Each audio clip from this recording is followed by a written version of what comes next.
نحمده ونصلي على رسوله الكريم أما بعد أعوذ بالله من الشيطان الرجيم بسم الله الرحمن الرحيم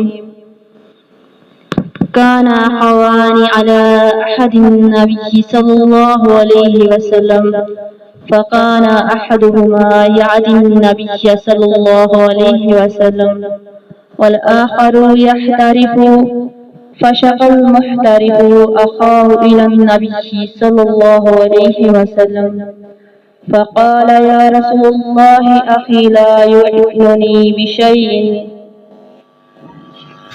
فقال يا رسول الله أخي لا يعنني بشيء فقال صلى الله عليه وسلم لعلك ترزق به.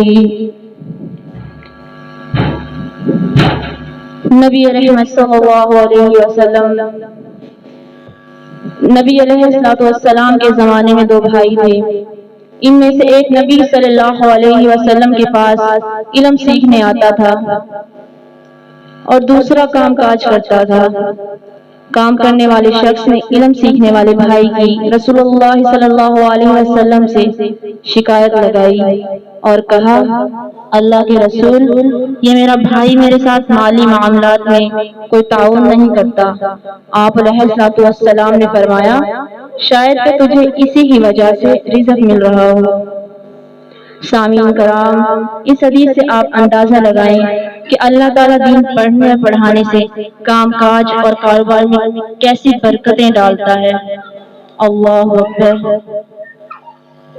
اور ہم نے اپنی زندگی میں تجربہ کیا ہے کہ جن لوگوں نے اللہ کی خوشنودی کے لیے اپنی اولادوں کو اللہ کے دین کے لیے وقف کیا تو اللہ پاک نے اپنی رحمتوں اور برکتوں کے سب دروازے کھول دیے اور ان کو طمانینت، روحانیت اور غنن نفس کے وہ خزانے عطا فرمائے کہ جو بڑے ہی نصیب والوں کو حاصل ہوتے ہیں.